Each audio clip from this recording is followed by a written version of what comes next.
Right. Morning. The day is just about to start. The sun hasn't come up yet. I've been thinking about this for a while. I did a few before, a few years ago. And it's about fitness. And I got in a really good shape a few years ago. And, for whatever reason, I stopped doing it. And I've been feeling terrible about that. And so it was exactly 5 days ago. Today will be my 5th day in a row where I had to force myself to get back into, let's just keep the camera in some nature here. Yeah, I had to force myself to just get back, into some fitness. Health, fitness, whatever you want to call it. And what I found was the first day, 5 days ago, man, it was so hard. I just didn't want to do it. Once you get used to something, it's so hard to turn that around. And what gave me motivation, what gave me that inspiration to overcome that was a few years ago. I was like 49 years old, and I was in really good shape. I was running sprints, doing hills, doing martial arts, and going for long walks, 10, 15, 20. I think the furthest I did one day was like 24-kilometer walk. It's like that was in the middle of summer too. That was crazy. I can't even imagine doing that now. I don't even know how I did it, but I just wanted to get back into fitness.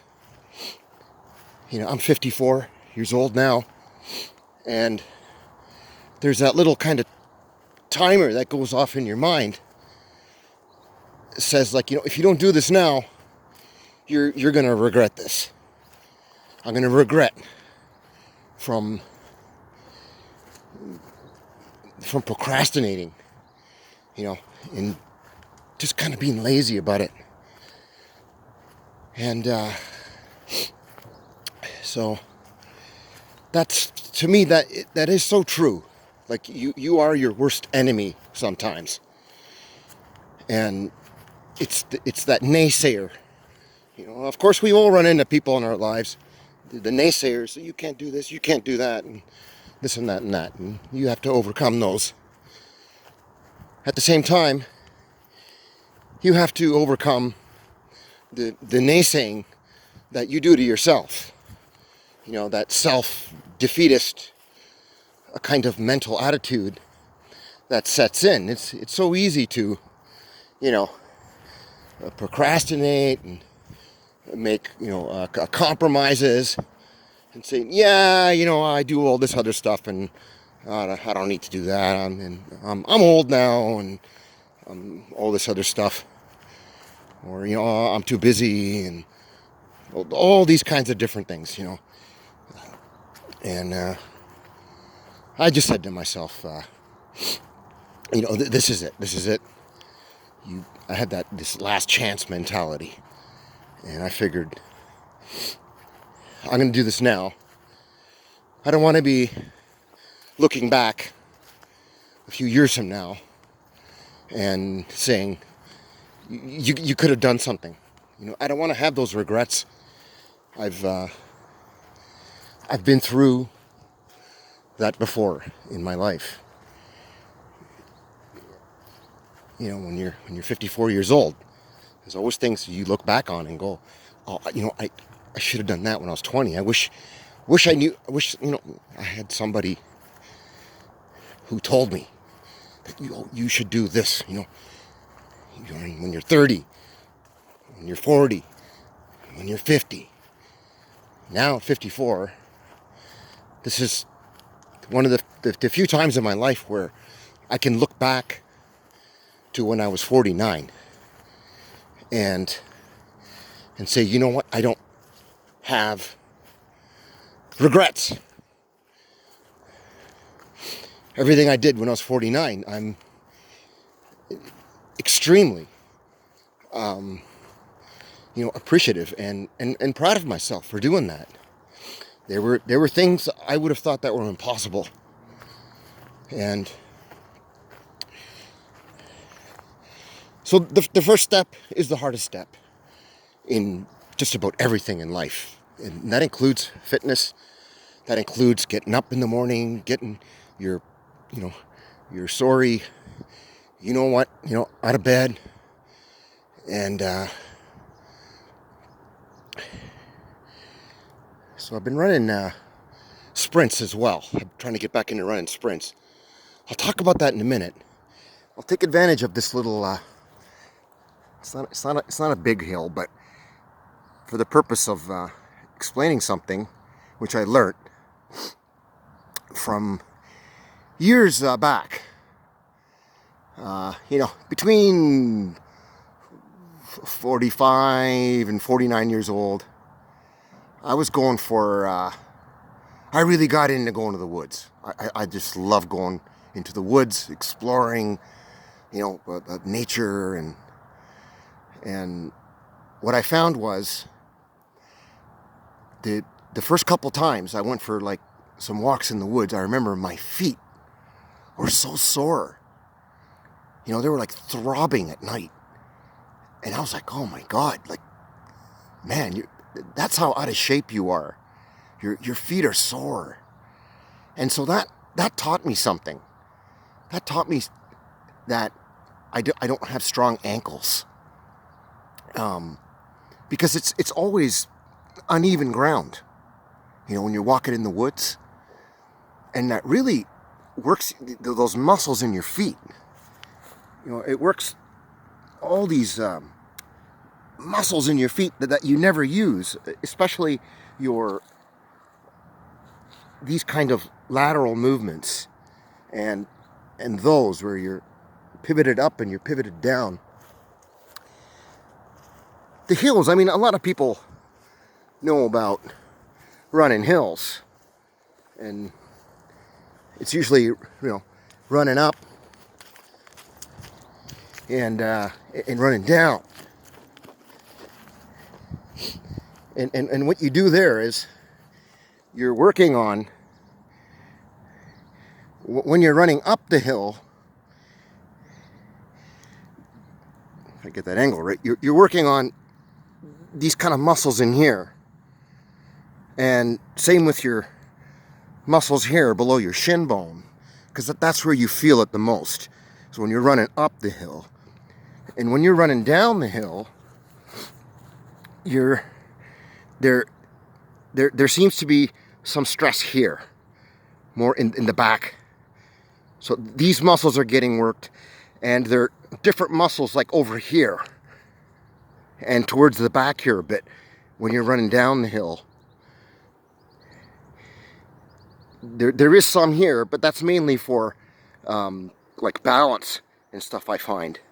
And there's the upper here when you're running down, and the lower is like, that's kind of strange how that works too. It's like when you're running up, you feel it over here, and when you're running down, you feel it up here, and when you're running up the hill, you feel it in here.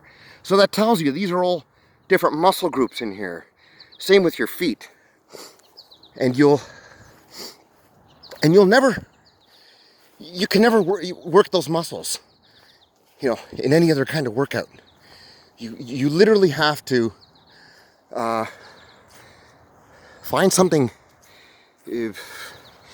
outdoors in nature kind of environment to get the most out of that. And here's another one for the hills. There's running up, there's running down hills, and then there's ones where you run on that angle and across the hill. And what that does is it works on this, your lateral movement in your ankle. You're from being like flat to that. You work more on the inside of your foot, going that way on that angle, and going back the other way, you use the outside of your feet. And it's that, so it's all about strengthening, building your ankles and your feet, and that extends to other muscle groups in your lower leg and in your upper leg, which you otherwise would not use. I used to run cross country, long distance running when I was younger, and that kind of thing, running hills and uneven ground, is a completely different thing. Completely different than versus just running on flat ground. They're both good. They're both good. But this is kind of like additional stuff, to your workout. For people who are interested in fitness and stuff like that. When you go to the gym, or whatever else you do, a few times a week, you could think of it this way. Here's some additional stuff you can do when you're not at the gym, and it's kind of available to you. You just got to look around your environment and find these kinds of uneven surfaces, and the steeper the hill, right, the more difficult it's going to be. So it's probably best that you start off with something like that, and work your way up to larger hills and ones that are steeper, right? That have a more angled slope. And to start, like where I'm at right now, again, like I'm starting all over. This is where I was, 7 years ago or something like that. And just walk them first.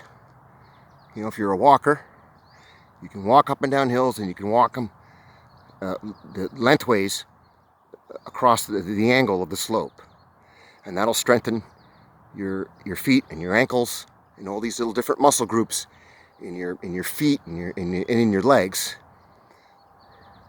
There's those muscle groups, and then there's those ones when you're walking up, and then there's those ones when you're walking down. And if you apply all those same principles to running, okay, first you start off walking, and then you run. And you run up the hill, run down the hill, run across the slopes in both directions, so your feet get worked on both sides, the inside of the foot and the outside of the foot. This is kind of extra conditioning, you might say. I know. These are things that I've learned, and I thought they were worth sharing for people.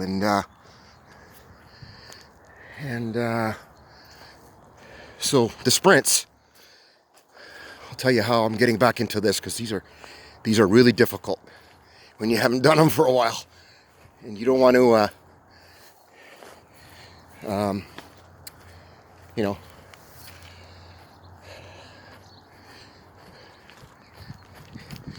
get some kind of injury and stuff like that. So I thought this was also worth sharing. I'll just do a few here, just to give some people the idea of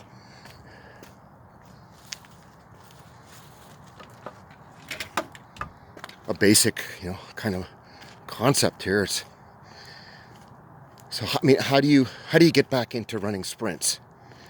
Maybe you haven't done them in 10 years. Maybe you haven't done them in 15. Maybe you haven't done them in 20. When I was 49, I did not run sprints. Oh my God, for almost 30 years.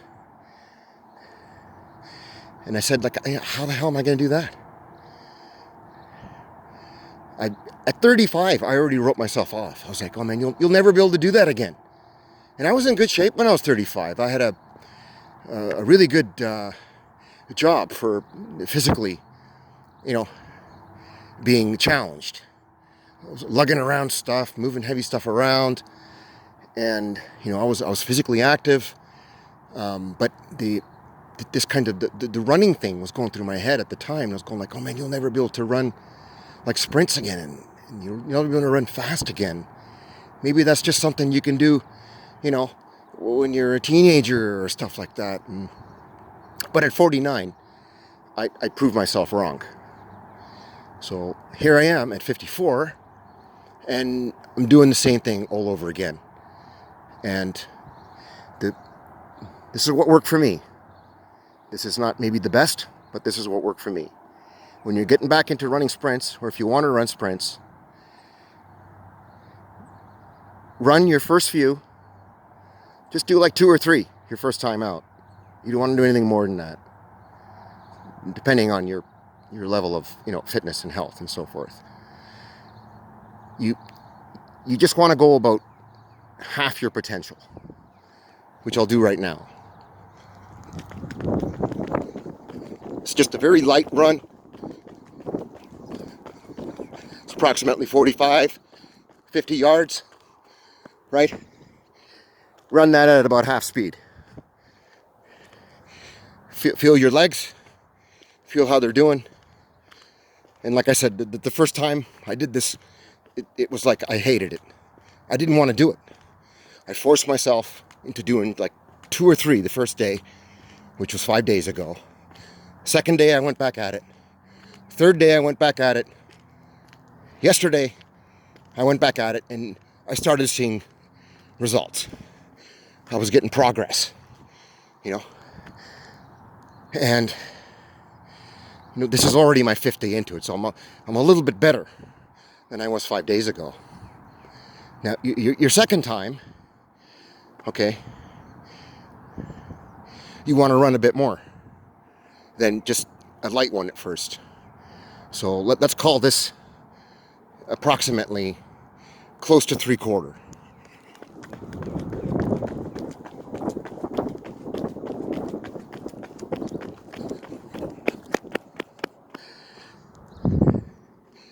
And then walk back. Catch your breath. Let your muscles relax a bit. And today already, my 3/4 after 5 days is a hell of a lot better than the 3/4 I ran 5 days ago.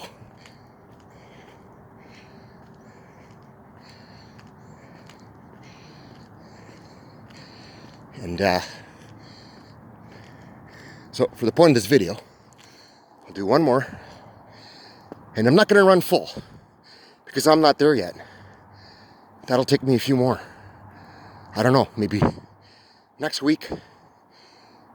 I don't know. It's a day-to-day thing. You got to learn to feel your body and make those little adjustments as you go. So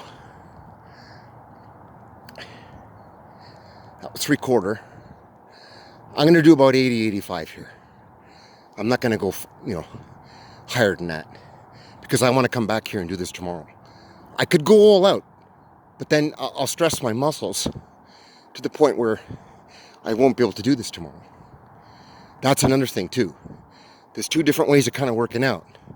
Some people like to really go hard, push yourself, find your threshold, and I've done all that before, and that is a good thing. But that works more for when you're young. You know, when you're 54, you don't want to be pulling a muscle. It's better that you just gradually work your way back up to your optimal. So here it goes. 80, 85%.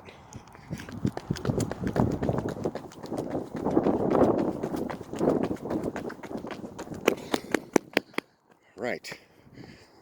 There. Right now, where I'm at, after 5 days,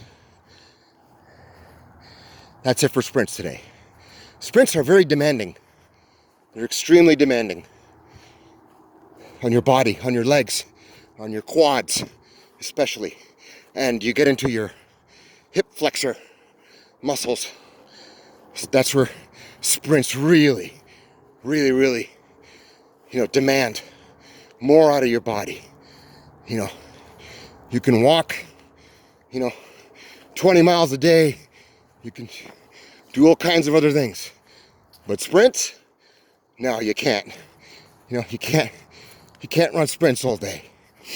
And you probably should not run sprints every day either. Unless you do them that way. Run a light one, run something a little more than half power, and try to work your way up to running, excuse me, 3/4 speed. I'm already back at 80%-ish and a bit more, which is really good news for me, because from, you know, when I was 49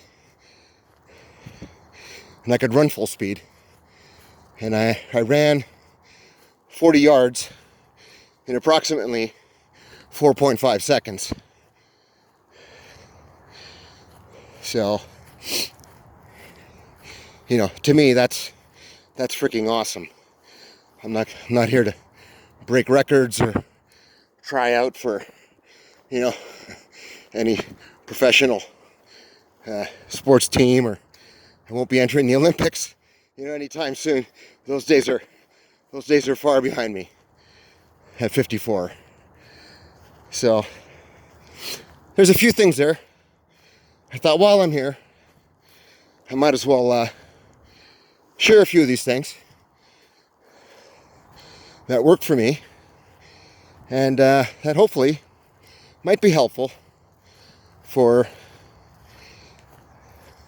some people, you know, whoever that might be. I'm just going to be putting it out there. And the first step is the hardest step.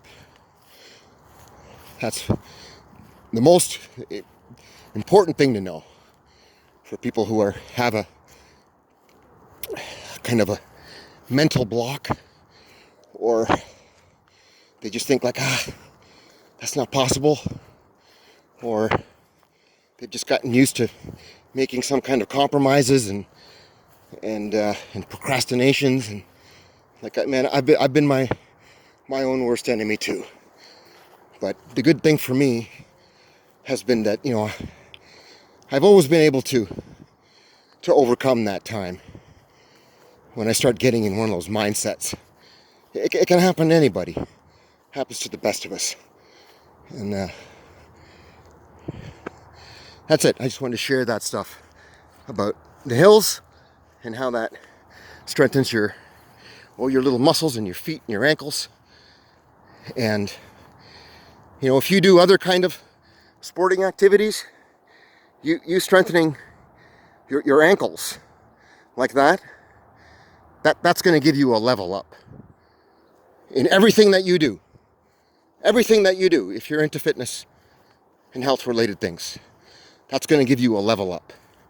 You know, whether you are mostly into weightlifting, whether you are into sports or you're into martial arts. That's another thing. I'm working my way back into that as well. I've been trying to get back on a few kicks, and I've gotten some good results so far. So I'm optimistic about that.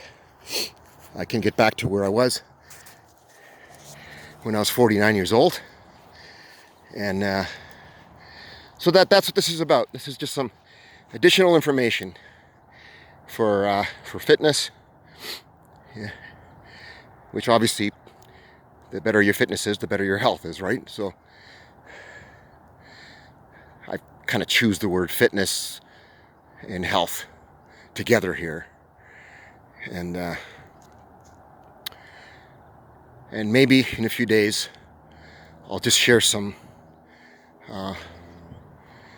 video on my progress. Maybe I'll take you along for a few more sprints and stuff like that. Oh, actually, there was one other thing on the hill too, which I forgot to mention. And so I talked about going up and going down the hills, right? And yeah, you can get steeper ones and you can get bigger ones and all that stuff. And then there's going across both ways, where you work on inside of your foot and the outside of your foot. And that also works on those muscles, going up into your leg. It's all connected, your hips, your rib cage muscles, all these different muscle groups. They're all related to each other, even though you think you're just working on your feet. It's actually those are the kind of the foundations. It starts from the feet up. That's where all your power is. Your power comes from there. Your power comes from the ground, and works its way up through your feet, through your legs, through your hips, into your chest. The power comes from the ground. You ever try and doing some kind of exercise suspended in the air? You can't do frickin' nothing other than flap your arms and pretend you're in a spacesuit or something. You can't do nothing. It's from the ground. So your feet would be the most important. Logic would tell you that's where you owe your power, your balance. And your power and your balance equals agility. You can't have agility without having that ground up, right? It's that ground up energy, some people like to call that ground up power, that ground up strength. That's where it comes from. So yeah, okay, before I forget, one last thing on the hill. So there's running across both ways, works on the inside and the outside of your feet and your legs and other parts of your body. And then there's the running up and the down, which most people are familiar with. And then there's running like that. Right? You kind of wind your way like that. So you can do all of that in one, practically. I would recommend you do all three of those. Do the winding kind of thing, or the zigzag one, and run across and then run up and down. That's how you use hills. A lot of times people talk about running hills. They don't exactly tell you anything. They just say, oh, just go run up and down some hills. Hey, well, that's great. Maybe some people needed a little more information and how to get the most out of that. That's how you get the most out of a hill. So there's three different techniques here. There's running across, works on the insides and the outsides. There's running the up and the down, which I explained. Those use different muscle groups. When you're running up, you use different muscle groups. When you run down, you use different muscle groups. And then the third one I would suggest is you do the winding ones. And that'll be a bit of in between both of those.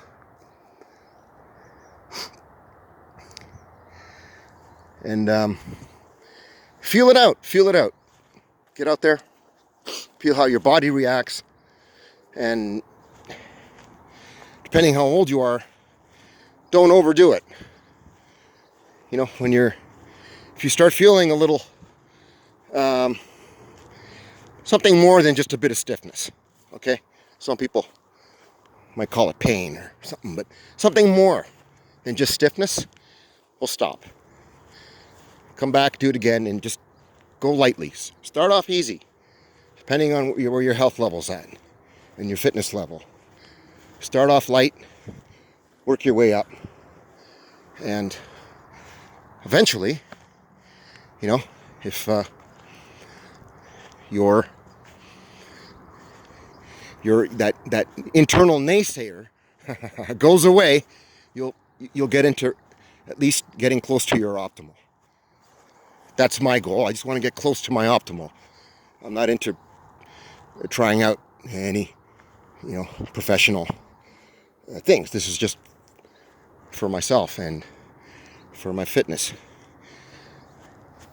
And that's it for today.